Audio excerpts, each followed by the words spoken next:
women, architects and sociologists who works for introduce the gender perspective in planning and urban design. Well, I don't know what to say. Okay, so why city for women? First of all, put clear that the gender is a construction that begins many centuries ago and still is on. Some pictures like this one in the 17th century that explain us this interior, domestic interior, very nice, very well painted. But all these interiors are, the inhabitant is a woman that is behind a window. Usually the relationship between interior and exterior is cut because the window is a frame where you only could see, but you couldn't be part of the other side of the window.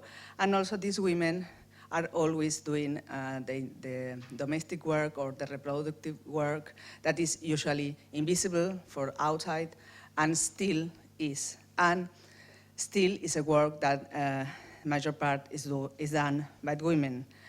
In the lower part, we have some images from the film Revolutionary Road that is based in a Roman novel, right in 1961, who talk about also this solitude and this loneliness of the women in a house, a lot of work, and the man that is the one that's supposed to go to work and have a hard day is totally the opposite. No? Is always with people and has a lot of opportunities. But that is not finished at the 60s, and still we have a lot of information, especially from publicity, from film, from series, TV series, that are saying to women and to men what are the right way to be a woman or a man.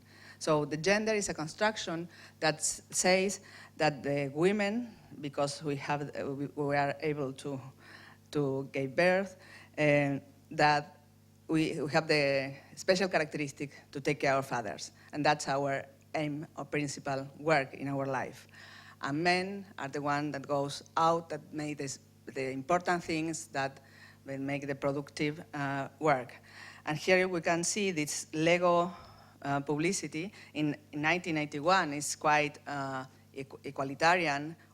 A girl and a boy could do the same, but now in 2013 it's really different. For girls it's pinky, castle, princess, and for boys it's blue, and are ships and trains, etc. So this construction of gender roles is still very present. And the reflect or the impact in the architecture or in the city is that the city that is built doesn't care about the daily life, the quotidian life, the everyday life, the works that are not behind, but are not visible from the gender men perspective, and we see how the city is seen as a place where there is no work, it's only pleasure, and they forget all the responsibilities and all the needs that came from the daily life. And this city built in that way reinforce the duality of roles of men and women, because in many of these cities with the spread urbanization that has functional areas divided in a very long distances, make very difficult to conciliate, to have responsibilities in the public and the private sphere. For that, urban planning is not a neutral thing. The universal planning does not exist, and this false neutrality ignores the diversity in our society related with gender, origin, social class, ethnicity, religion, sexual orientation, and also gender is not sexual body, but also the women sexual body in the street still is in some places, and much more than we thought, is a conflictive object in the street, in the public space. For that, the gender in the city means to left aside the functionalist and segregate city and work it in a city that is thought more from the proximity, more from the bottom up, from the reality, from the people, and not from the big scales and big distances. Obviously, we need that also, but not as the only resource of information. In the architecture, we have still a great work to do, especially because I could ask you if you are able to say me more than 4 names of women architects right now in 5 minutes, besides Zaha Hadid, Kazuo Sejima, and I don't know what other. It's very difficult. How many men could you say in 5 minutes? So these are publicity from 10 years now, but it's still the same. You have here how the publicity in magazines, architectural magazines that are supposed to be written by men and women, the different treatment they gave to women and men. For example, the man also is a serious person who has a lot of ability, or he could protect you, but instead the women is ridiculous, in this situation, how you are going to ask a woman to make something if she is in that way in the roof, or the women always in the reproductive, in the family situation, or here, women could be everything perfect, all the meal, the cleaning, kitchen, 2 kids, technology, gym, peluqueria, everything. Or this one that is quite dangerous also, because this is, for me, is clearly a situation of violence against women. Nobody sit like that in a dressing room, and nor a man look like that, in a dressing room. Or this one, I think that no comment at all. Well, what means the gender perspective applied to, or the city thought from this perspective? First of all, the women's experience from everyday life in cities are knowledge for planning. So when we talk, for example, of bottom-up participation or bottom-up construction of the city, we have to realize that this is not also neither a neutral reality, that we have to look differently, women, men, and also age and all the other things I said before. Because the experience of the role of women as a gender role is very different of that is the one that informed the city planning. Unequal responsibilities between men and women force women to use the city, created only from the male upper class planners' experience and needs. Lack of attention of recognition from governments and society to the multiple work women do deprive women to use of the city. Obviously, if we work in areas and things that has not enough importance, nobody cares about that. And that's a big problem also. Unequal opportunities of rights to access of economical resources in many places. The statistics are really impressive. You know that the women work in the world 2 of 3 parts of hours in work, but we earn only 10% of the money. So there is a big gap between women and men. Work women do inside and outside the house as gender role, not as a productive role, as reproductive role, should be quantified and added to GDP. It's called, in English I don't know, but if you, for example, in Catalonia, if we counted the work that the role of women as gender is counted as an economic field, it could be in 38% of the GDP of Catalonia. It's a lot of money. I'm not saying now, but later maybe, that we must pay for that work, but it is as we live in a world that everything is measured because of the value of the money. So we could planning the city in behalf of this gender role because it's economically important. So the way the city had been shaped to condition the woman for a limited use of spaces within city, further depriving her of economic opportunities. Here are images of India that are very expressive and exaggerated this situation. I go back very 50 years ago, but I think that many things that Jane Jacobs explained in this book, Death and Life of the Great American City, is still important and still necessary to read again this book, because she said that at the beginning that this book is an attack on current city planning and rebuilding, and still the city planning is like the same at the moment she wrote this book. Maybe now it's more difficult to see because it's not so obviously the suburbia, the highway, and the housing areas, but still we're building the city segregated by function, segregated by capacities and by class. So other things I took from her book is planning from the departure point of planning experience from daily life, and especially experience from women, the city as a complex system, and the human being in the center. This sounds very obvious, but much as I know cities in the world, I know that it's still valid, these arguments, these concepts.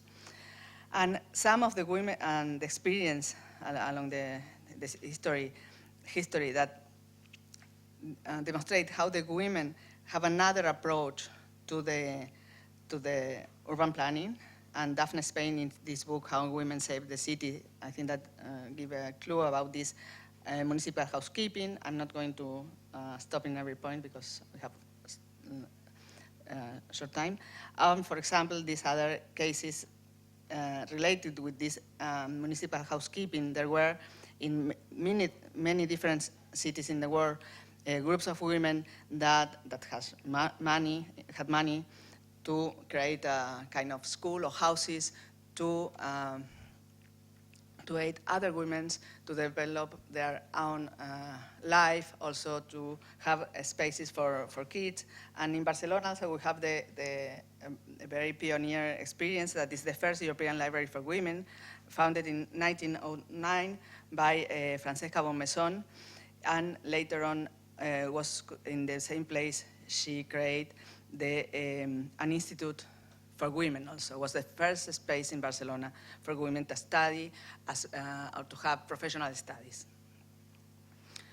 The women also has been the very important protagonist in the change in the 70s, in this case in Barcelona, but also in other places in the urban social movement, because the women, as Jane Jacobs, the women asked for a better city for everyone from this experience of everyday life. So in Barcelona in the 70s, Barcelona recognized as a city that was very important the participation of the social movements in the better in the cities in the 80s, but what is not very known was that the women were the ones that asked for better neighborhoods, for better squares, better streets, kindergartens, etc. And also the feminist groups in Barcelona at the end of the 70s, also they began to talk about what is a neighborhood for the women and how must it be to be better for them. Another experience, historical experience in other spaces like this one, the Amsterdam squares, is a political program designed and developed by Jacoba Mulder as director of urbanism in Amsterdam, and Aldo van Eyck as young architect who worked with her, designed the element. But the idea of this policy of making all these small points of public spaces, small squares like this one, was she the one who created this idea. Aldo van Eyck only designed the elements. It's not minor importance, but the idea of this policy, that is the strong idea, was from her. But if you look in the books, always they say that's Aldo van Eyck. Her name is really difficult to find. And just in case, she's just a technician, a politician, administrative in the city government.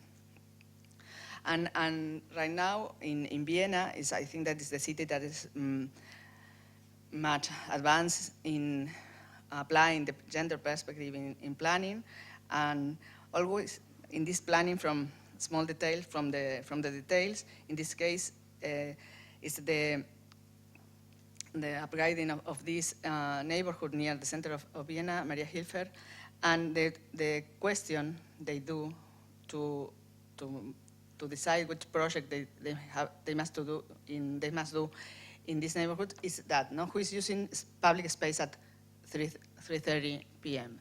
This question is not innocent. No? At that time, the city is supposed to be empty because everyone is working and nobody else is in the street. But there are a lot of people that use the street. It's like many times you listen that in Spanish, barrios dormitorios, neighborhoods to go to sleep, like the housing areas of the modernism.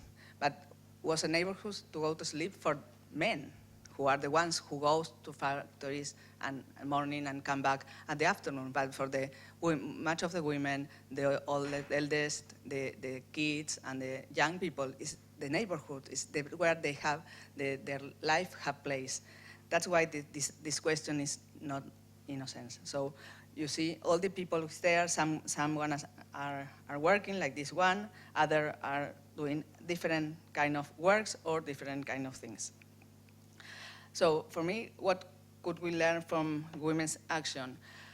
The main characteristic of the different proposals came from the experience to be a woman in a city, an occidental city, is holistic, inclusive, innovation, because I think that the innovation came because you are able to look different to the reality, and so you could make a different question.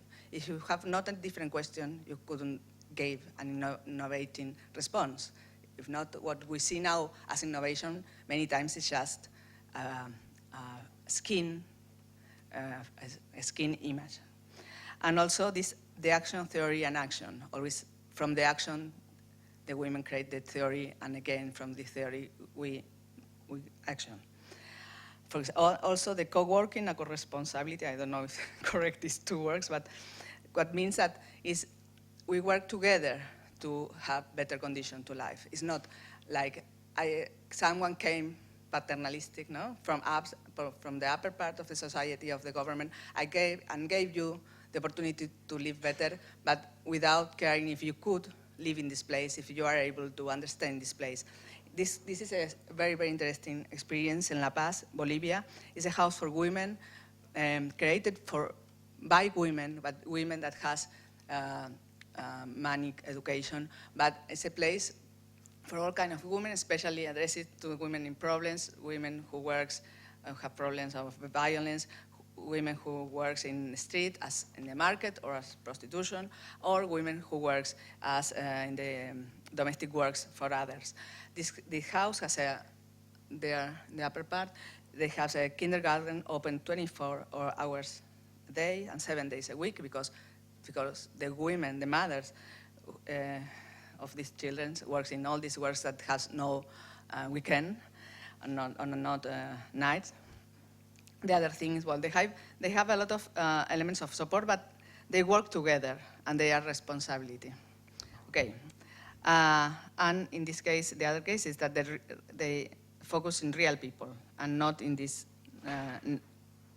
false neutral. This is my group, it's Collective Punsis, and we work in different areas: research, mitigation, cooperation, consulting, teaching, and public participation. Much of our work is not is voluntarian work, but now we are having much real work, paid work. With work, our work is based in these six, at the beginning, these 6 items. I'm going to pass quickly because we have no time. You can look for that. No. Well, participation, if we want the women to participate, we have to do that in special manners. It's not universal. The public spaces, also public spaces for thinking in the different needs of the people, so we can give autonomy for all different ages and different conditions of people. The facilities, also the facilities, which is the facilities we need depend of the society in where we are inserted and what kind of society we would like to build. Mobility, also thinking first in walking, public transport, and later in the different mobile medium, bicycle, cars, etc. Because it's very interesting if you study the difference, the statics, the difference, who is going by car, who is going public transportation, who is walking, and who is going by bicycle. Also is a very gender difference. The safety is not only as a question of security, it's a question of autonomy, and it has to do with the quality of the public space, or the mixture of uses. Is a result. It's not only a point independent from the others. And also housing, different kind of housing, housing in cooperative, housing with public spaces, of shared spaces, to be able to share the care of kids. And also as collective, we have done between the 2005 and 2014, a lot of workshops with different groups of women in all Catalonia, and we learned a lot from these experiences, from their life. We understand very different the city. Some example of mapping of them, another example. So this kind of vindication, no protest or working with different groups of women to show how the city is adapted or not to our to broader necessities further than cars. And also we make every May from 2011 this Change Walk in Barcelona as an homage to Jane Jacobs, who died in May 2007. And from that moment, many cities in the world made a walking around a neighborhood in her honor. And also, we are working with the city government of Buenos Aires in Argentina trying to have better conditions for the people who's living in the slum areas of Buenos Aires, and we're working with the women because they are in the worst situation of all the others in the city. So we are working there and trying to get information and knowledge from their experience to give information to decide where to act or not in this neighborhood. So to finish, Inés Sánchez Madariaga, in one of her books, says that there is a convergence between the objectives of a social nature with the kind of environment as the city that best suits the perspective of women is a city of short distances and mixed uses, which, as has been demonstrated, is more sustainable in ecological terms. So gender city means to build from the recognition of the role women play as enablers of everyday life on equal terms, and also forgive women equality. It's not to maintain the women as the responsible of this everyday life, but now still is like this, and the cities usually don't help to do it in another way. Thank you.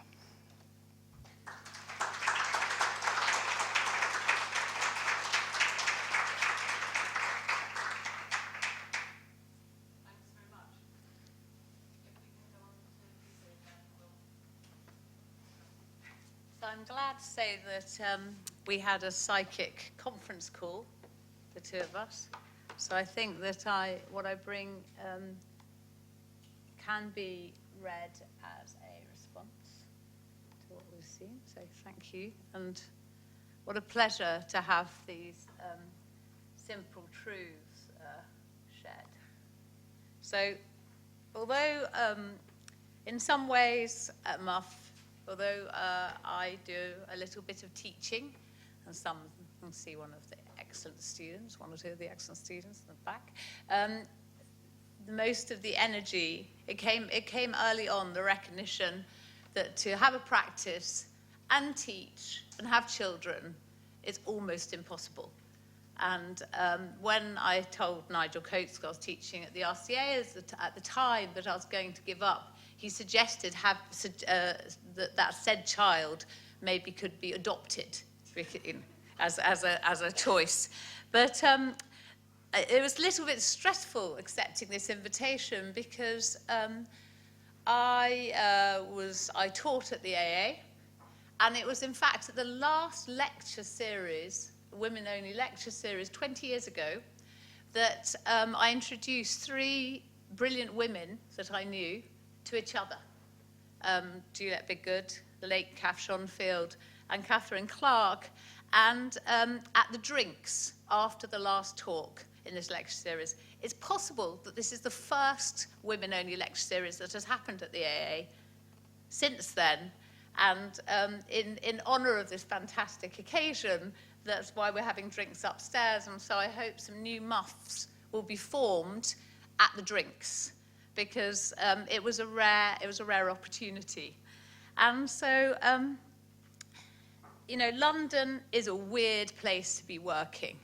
In London, documents like this are produced because it is said that we need 60,000 houses to be built in the next 2 years in London. And ironically, this need becomes an excuse not to meet other needs, because it becomes the reason for building above all. And into this context, there are a few tools that we have. One of them is the Mayor's Space Standards. So here's the marking out of a double and single bedroom and a living room in the Victoria Albert Museum, where MUF are looking forward to be working in early April with the exhibition All This Belongs to You. And there you see the space for 10 children, the legal space for 10 children to play. That's the square at the front. And behind it is, you can see on the right, the balcony, the 5-metre square balcony. And so in this London, of a congested London, where at the same time the cuts in public funding is happening, is the context where MUF attempts to insert some of these clarion calls that we just heard from, you know, spaces to be. And this is actually a slide. So Catherine Clark, artist, who I'm glad to say is still working with, and I taught a unit at the AA. And it started with the students exploring the spaces of their own gender and then making space for the other. And these images come from the project Cul-de-sac, where Catherine and Catherine Yass took the students down a cul-de-sac to actually explore ideas rather than just the representation of ideas. That importance in engaging in ideas is so important for architects. This, at the Venice Biennale, the vernissage lasts for 3 days, and there's this strange timing that the very moment that the prizes are given is the moment they open the gate. So for 3 days, it was just around the time of the Pussy Riot arrests. Nothing was happening outside the Russian pavilion. You know, people like me, what wimps, you know, there was no demonstration. It was only with the opening to the public that Venice came in. And in a sense, it did prove the graffiti in the girls' ladies' lavatories at Canterbury College of Art, where I studied, 3 women out of 30 men.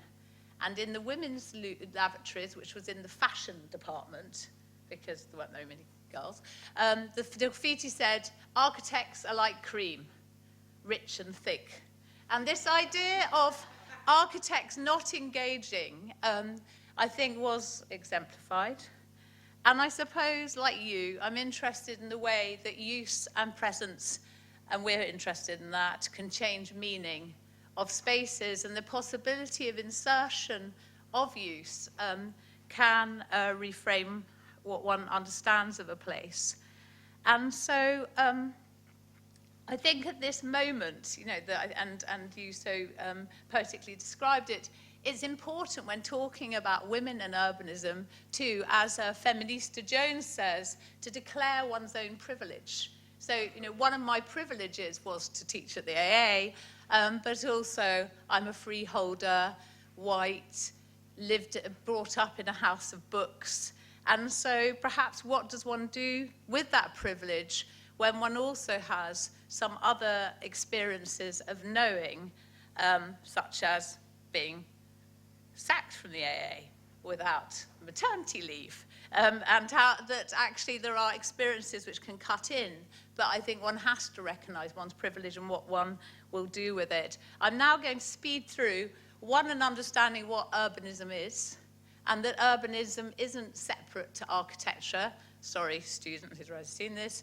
And I use for this the example of the Innocenti, Ospedale Innocenti by Brunelleschi in Florence, the founding hospital, the place to leave your baby, and the way that it can be, that building can be understood as both architectural artifact, as described by Tafuri, but also as a site of networks which are established. So in the Yellow Pages, every baby that was left there was given the name Innocenti, and you can still see them in their place they made in Florence. The way that one building begats another, and in doing so creates pieces of city. So here, a copy building was built opposite, and in the space between was established this extended territory which neither belongs to one or the other, but the building sits there as disruptor to that piece of city. But likewise, a stain of use can mark a part piece of city, and so here the history of charity continues over the centuries. The next belief is that design can inform policy and doesn't need to just be a problem-solving activity. So this is a little taster. In fact, so another link to the previous talk, after our project Tailgating as Municipal Housekeeping, the idea that the museums of Pittsburgh could open up their resources and begin to infuse the spaces around them, we were then asked by the Association of Children's Museums, 342 museums across America, to reimagine the role of the Children's Museum in their cities.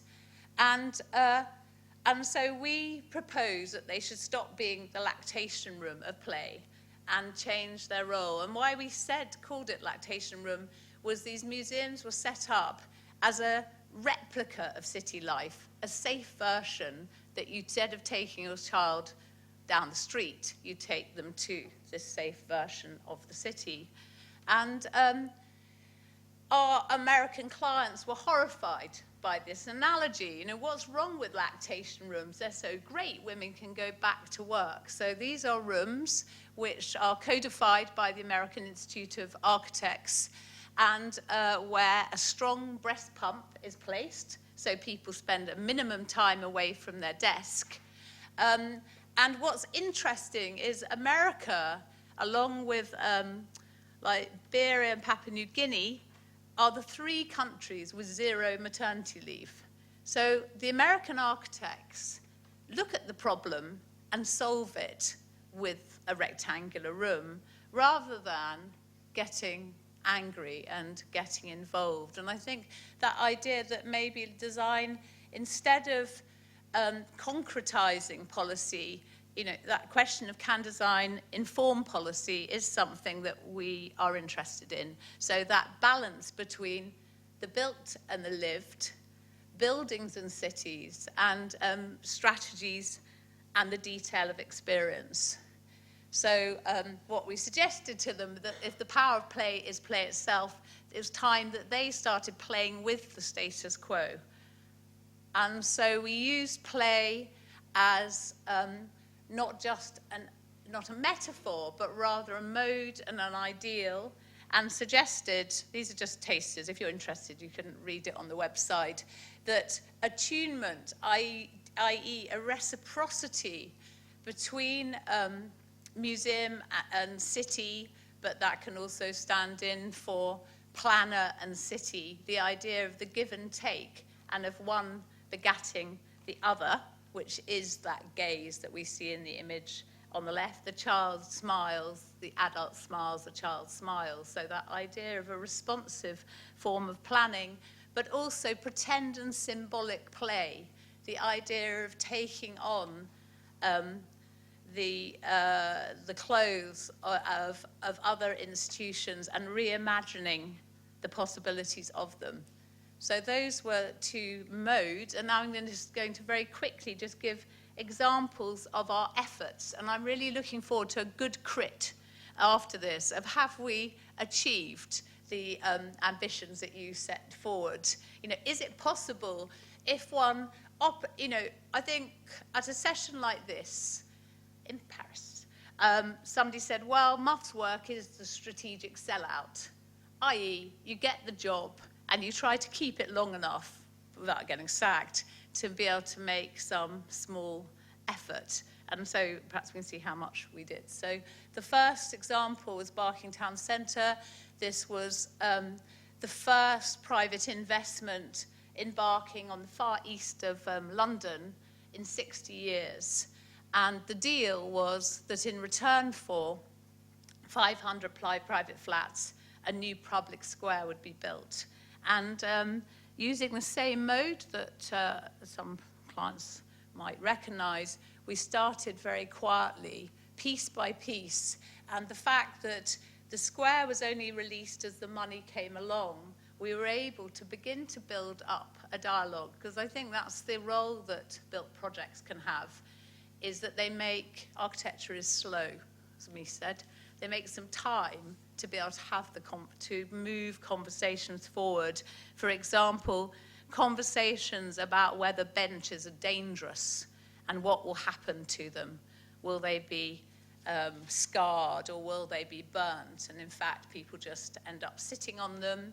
That we were able to, was the language working very closely with the architects at HMM to carve out these spaces in the project. That's a library building, but also inserting perhaps what was missing, and that was a continuity with the past and a space of the imagination. So on the right, you see the 7-meter-high folly of reclaimed bricks, which deliberately tried to insert into this situation of new shininess, some space for the imagination and places to sit. We were honest that it was only a brick thick. Also honouring other fragile value, such as the craft skills of making, but also making some space for mystery. So the fourth element of this was an arboretum inset with places to sit and a degree of texture and detail. And step by step, this was a 5-year project. Year 1, there was a complete anxiety and refusal to have any place for children. But by year 5, the conversation had grown, and the thing to fear in the selling of flats actually became the thing to value. And so here I'm just going to whiz through, I think, like 4 minutes. What do you think? 5. And so perhaps if that was about making space for a form of double agency, making space for the public in a situation where that wasn't actually welcome. This is the role of the idea of giving a registration to what already exists before investing in the new. So this is Whitechapel Road, Altabali Park, just an expanse of grass. And along this route, we made 3 projects. And the unearthing of the histories of this place was an opportunity to make a shared territory where difference was recognized. And so the built project includes these traces of the churches on the site, as well as this secular monument in the corner. And I think we're very, see, I put in a typo as well to keep me company. But we were very aware of this notion of making a shared platform for the best and worst of days. And that sort of the value of small monuments. So anyone who's involved in dissent at the moment, there's a huge, there's a petition to not knock down that little building in the centre, which we marked with a column. So this was a big project where that man refused to sell his building. And so it sits as a little monument, but also makes somewhere to be. And the necessity for participation, not to be good, but in order just to give accuracy to a project. It is all the research for the possibilities of the future. And as you said, grand plans tend to be made at a distance. Master planning tends to happen with a very thick felt pen, and where the detail gets lost. And this painting wasn't by Muff, it was by the angry citizens of Dalston. And you know, what was our role in that situation? In some ways, it was to map in a less scary, tidy way the assets of the place, and in doing so, work to make a space for the temporary garden that was supposed to be just there for 18 months is now in its 6th year and is beginning to shift the structures of planning. And so, you know, the value of observation. So this is the last point, which goes to your point of this idea of the shift between theory, practice, theory, detail, and strategy. You know, the value of just seeing what's there. And in the case of Hackney Wick and Fish Island, it was the value of that undefined space. The role of mapping, of pointing out the bleeding obvious, which in 2008 was the number of studios that was there, of making built projects that stand in as exemplars. They're sort of the booklets that you can sit in about, in a place where there is no public space, the necessity to assert it. So in this, planting the tree as a marker. Again, perhaps the danger of a memorializing and celebrating the local and local procurement, and also the necessity to enact what might a space be used for, because as pointed out, it is those who are least franchised who are least likely to take up the public space, and anyone who's visited there would know that. And so this was done in that in-between time as the Olympics ended before what came next. And we have been lucky to be able to bring that knowledge to strategic plans, where perhaps one can argue the value of each of these moves, whether it is the built thing or the legal thing or the lived thing, which does its bit. And I thought I'd end this on a little moment, because the personal is political and is spatial. And somebody gave me this recently, which was the explainer why I'm so stroppy, generally in my practice, which is that when I was a child, the architect at the top of the road suggested this particular solution to my street, which was to knock it all down and build this. And so I think as one sees these cycles of a response to the idea of development and intensification, perhaps we are making some women practitioners for the future. Thank you.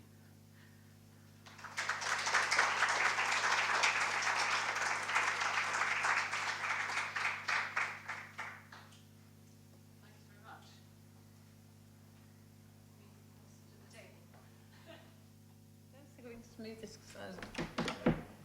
Possible. Can you move you up a little bit? Oh yeah. Yes. Hit on the head.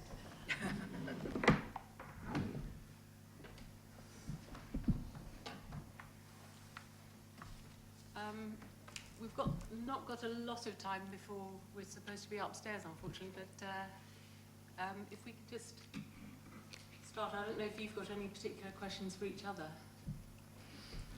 I enjoyed your references. I'd almost like a critique. You know, how much of them, I know you don't know our work, but I think, you know, there's these attempts to insert some of the things that sometimes get left out of projects. From your place in the front row, how are we doing? I don't understand. It's too long. Slowly. No. I don't know. Can you make a response to what you saw of the work in London? Your work? Yeah. Yes. No. I like this looking for giving some kind of deep meaning, maybe small spaces or obliterated spaces, and with the small details, you are able to create a place maybe in a space where it's nothing.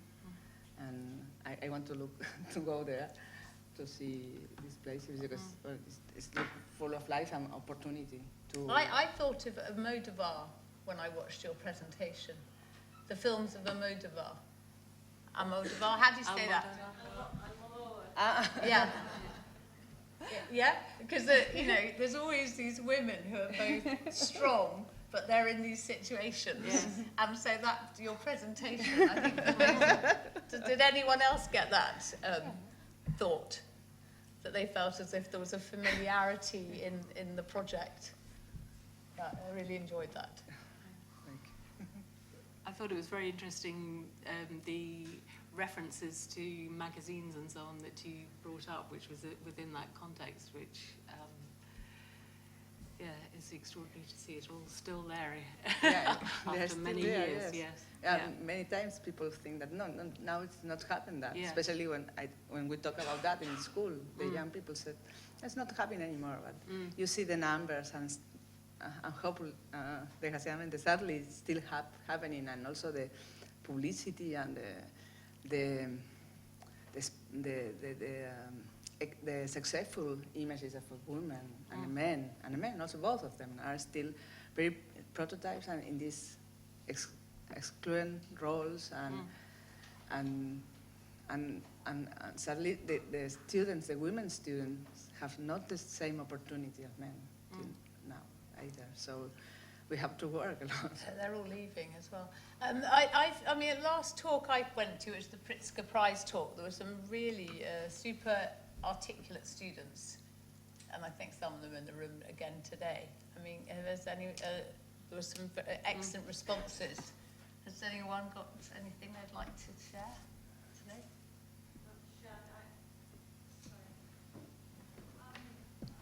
For Liza. I wonder, in the projects that you showed, which were very interesting, but did MAF's work was actually appointed after the developers had kind of arranged and decided the boundaries of public and private, or were you involved also in kind of the process of actually the definition of what was actually the space itself? In the example of Barking Town Square, we were appointed very early on. So before there was an outline planning permission, which meant there was no requirement for us to talk to anybody, because legally. But in fact, there was a year with AHMM of weekly meetings, and the public realm was able to, because it was a necessity of them getting detailed planning permission, was able to shape the buildings. So one building became 2 and even 3. We were able to make it more permeable. So the public realm made the buildings more expensive by asserting it. We were able to argue for a cafe on a corner of a building in order for it to do what it needed to do for public space. And so I mentioned the mayor's office, and in that, you know, where there is some power in planning, that is a tool which is worth understanding. So, do you know how you were appointed or why you were appointed? In that, it was an interview. It was at. Yes, it was at, but did somebody specifically want MUF as an intervention, or was it? I think I think 1 of 3 were pretty knew of our work, but that was the first, you know, big project. But we were able to expand the territory with the Art Commission. So the first site was an L-shaped site, which expanded to T-shape. And you know, I mentioned the idea that there's always this relationship between the Built Commission and the opportunity for a conversation, and that the one makes a territory for the other. And so we were able to push it further, and it was the fact that we were given this other commission, not by the developer, which meant we had a reason to be seen to be walking into the town hall, because otherwise... So, no, that was really part of my question, was who did actually commission you? Was it the town was hall or the developer? It was the developer with somebody from Barking and someone from the mayor's office, because it was a requirement of planning. So there are tools, you know, as you say. Sorry, just to, thank you. Sorry, I can't see.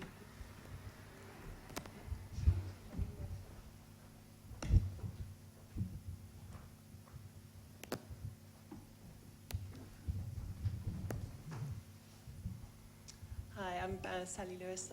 I just wanted to comment on your presentation, Zaida. I'm an architect with 2 daughters, and I've been a working mum for as long as they've ever known, so they don't know anything different. And they are probably as progressive as any 2 small girls could be in terms of gender. Probably don't have anything on their radar that there's any gender issue in the world at all. But they are completely taken by Girl Lego, the pink one that you had on your slide. And I personally am delighted, because in the process of them being completely taken with Girl Lego, they are building things, even though they're princesses and castles and everything else. And it's quite possible that without Girl Lego, they wouldn't be doing any Lego at all. And I think this is very contentious. I mean, you know, you kind of think, oh, why should children be attracted to something because it's pink, and actually they don't really like pink at all. I think it's about the characters. And I'm just interested to know what people in general think about the sort of natural gender bias that there seems to be in the world anyway, and is it necessarily a negative thing when there are a lot of opportunities, and I for one have an office full of young women architects because they're the best ones I could find. So I just think it's quite an interesting, I'm not quite sure it's as bad as you make it out to be. Could I actually respond to that? Yes. First of all, the statistics show very clearly that women are underpaid and underrepresented in the profession. So underpaid by 28%, that's an Office of National Statistics statistic from last July. And the ARB statistic for women in the profession is 22% this year, so women are not properly represented. There's absolutely no reason why, if you choose pink Lego, that you should be excluded from participating, and women are excluded from public projects. MUF is a drop in the ocean.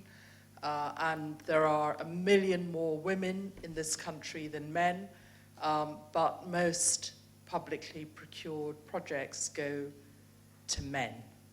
And why is this continuing when it is against the law? I do not understand.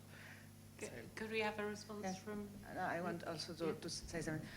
No, for me, it's not a problem, obviously, of pink or to choose if you want to dress or to as a girl, if you want to play with Lego pink, the Lego, or boy want to play with the pink Lego. The problem is that these characteristics that the society is putting over human body, that say that it's a woman, so has some responsibilities or some capacities, till now it makes that that woman has different opportunities. It's not equal to the other. I don't want people to be this women and men or all the others be the same. But the problem is that we are not the one in the pig.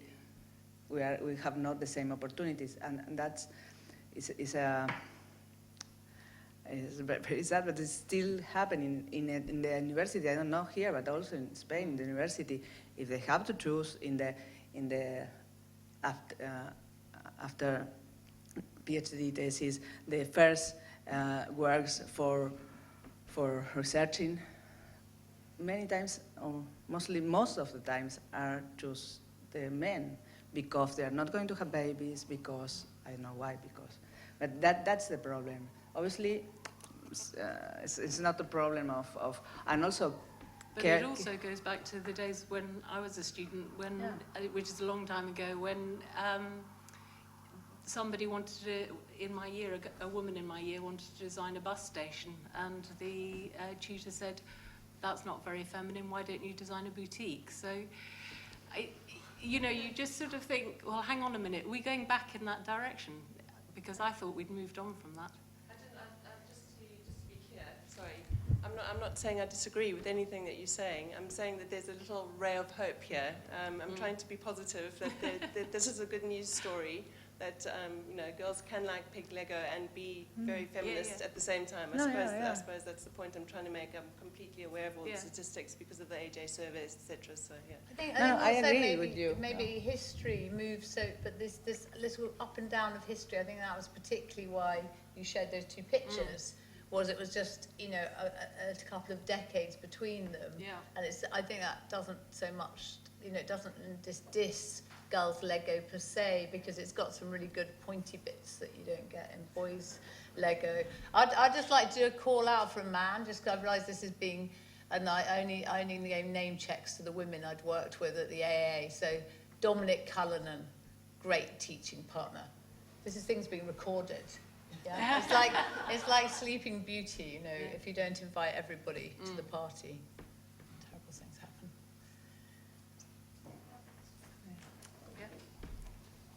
One right at the back and then the one to the right.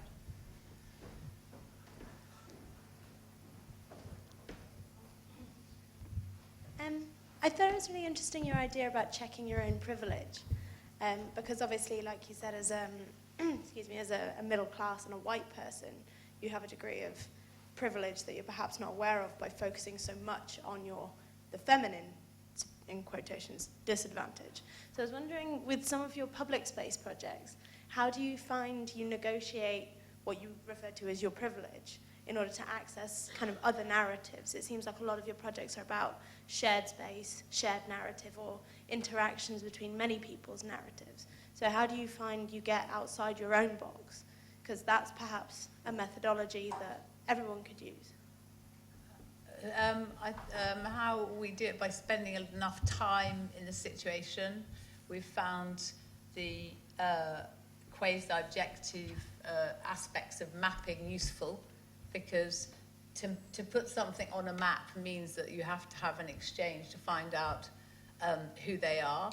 Sometimes it's quite overt to go looking for the thing most fragile in a situation. So in our project in Croydon, the developer had called it Ruskin Square. We got the job by saying we were going to put the Ruskin into Ruskin Square. Ruskin said many things, including life is wealth. And so looking to have some temporary uses, we selected cricket nets, because we met someone from the Refugee Council, and the greatest number of young people they worked with were young Afghani men who played cricket. So sometimes it is this very deliberate move to just look for the thing which seems most fragile, and to make some space for that. Briefly.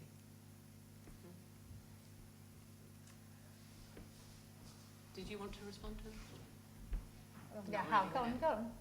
No, but to say that the way that I think that I don't know if I understand everything, but realize that we are all privileged. Yes. Also, I talk that with our students in school. We are privileged, and you couldn't think that everyone has the same opportunity of you, and many times you are in a situation that maybe you are equal, but it's not the reality.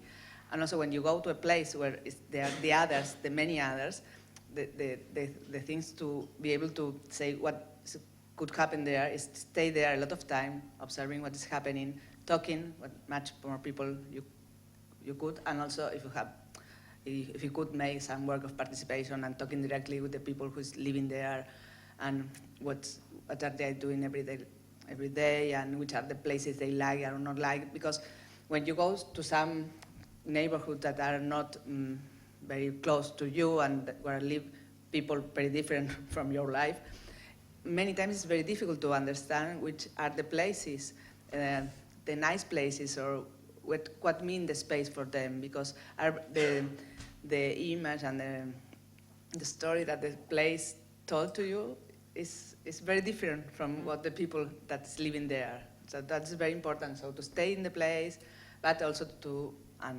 talk to the people there. I think that insertion is not just something for the drawing board. So the landscape architect Joanna Gibbons, who's a long-term collaborator of Muff, when we were working together on Dalston, she invited the noisiest, most loathed community activist in the whole neighbourhood, who'd been part of making a judicial review, a legal, taking the council to court. And that's who she invited to be part of the client group. And it was so brave. And there was a moment when it was difficult because that community activist found herself implicated by being at the table. But this joyful thing of that is that that's who now runs the garden. So she and her partner run the garden and still doing so. So I think that is another way that you can use and exploit your privilege, the privilege to make the invitation, as long as you stay awake to not being too much like these fine ladies of 1909 with their philanthropic projects, but just sort of being aware of what tools you have. And I know at the AA in the moment there's some great projects that are going on with students, utilising their privilege to make a shared platform with other women in London, which is amazing.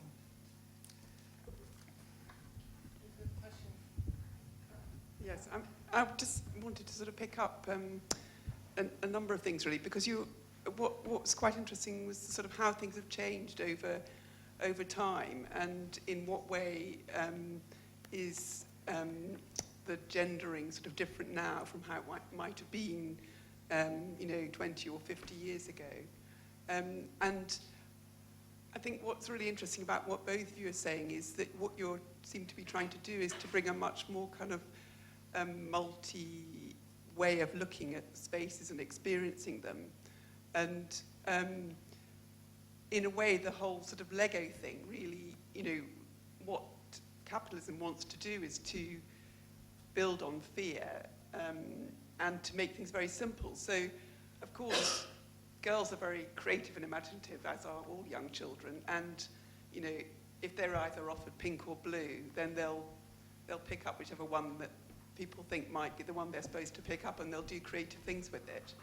But what I think you're saying is that what we want to give our children is a much bigger toy box and a much entitlement to actually play with the whole city and not just the bits that people who sell toys think they can make the most money out of.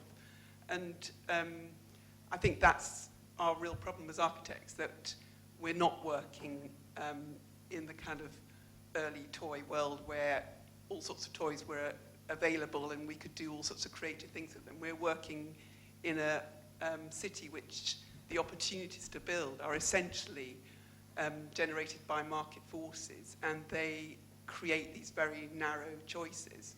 And I think that's always a very difficult world to work in, but it's particularly difficult when we're an often not noticed kind of group of people, or we're having to shout louder in order to make the points, or we're having to shift the focus to really sort of say, hang on, this is actually just as important.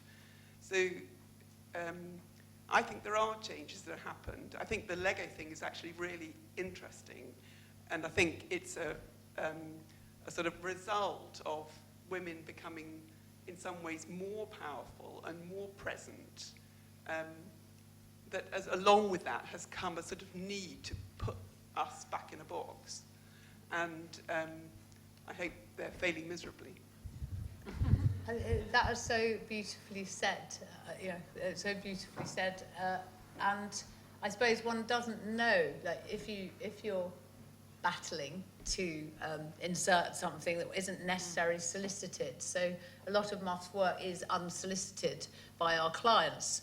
There's one of them here, and we hope that usually at the end it's seen as worth it. But that sort of extra effort in order to make the work, one doesn't know whether it's a necessary limitation to be creative, or what amazing things one would do if it was all a little easier. And I suppose that's that's the unknown when you describe this narrow space to squeeze in some energy.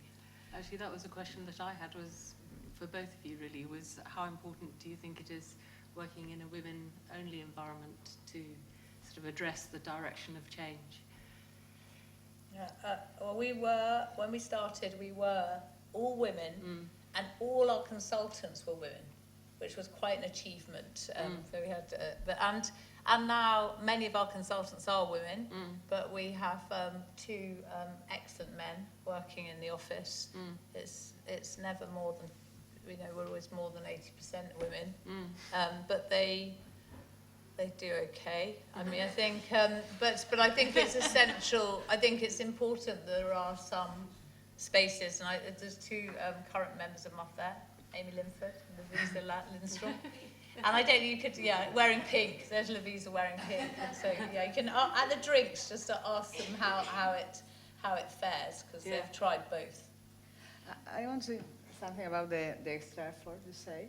That I think that our professional architecture is, many times, the architects in general made a big effort, extra effort, but for their own visibility and your extra effort is this looking to the details, to giving the people a better space, and this is the extra effort, and I think that's a big difference that is that could be made from this perspective. That is not only from women, obviously, and I think that working between women allows us to work in a different way, but we are not close to men, obviously, and we have a lot of friends with which we work, and obviously I think that this not everyone is the same, nor women nor men, but there are a lot of young men that work really different, and they like to work more like, for me, we work from the position of a woman, recognizing the characteristic of a woman. I don't know if they're biological or cultural, but this difference I like, but the problem is I don't want the inequality because of this difference. And there are men, a lot of men, young men, that feel good with this kind of work. It's more horizontally, really horizontal, in group, not hierarchic, a lot of dialogue, and not doing this architecture or urbanism to show off. And I think that is a characteristic. I don't know if it's because of the crisis, because of the end of a moment in our consumer society. I don't know, but I think that there are much people, men and women, interested in this way of working. But I especially like this way of working with as a woman, where, for example, it's very saying when two women that don't know from nothing, in 10 minutes later, we are talking about our life. Not like, I the best, I have a lot of work. No, how are you? I have children, I have no children, I'm from there, I'm from here. It's very different, and this market difference also in the way you, for example, you work and you organize the work. For example, in Buenos Aires, I working for the government. By the office where I work in are 80% women. And my chief there, the secretary, the relation with her is really different than one we could have with a man. It's very, very different. And also the way they are approaching the problem is very different also. Still, Jeremy Dixon of Dixon Jones built a housing tower, and on the ground floor there was a community space. And when the building was finished, he went to see it, and the community space was empty. And so he went and found a playgroup. So we all have some good stories about men, and I'm really thrilled that my teacher David Green is still teaching here at the AA, and he it was him who gave permission to me to carry on doing architecture. So there's the heroines and some good chaps as well. So we can have our drinks now. So. Yes, so we need to move upstairs, do we? Yeah. It's just upstairs off the bar. Everyone's welcome. Okay.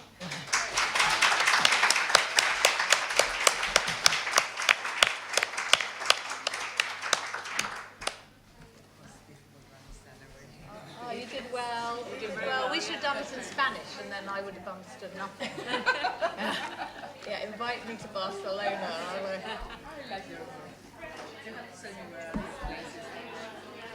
They're all quite far east. When do you leave London? Okay, there's some that are, yeah, you have East End too. Yeah.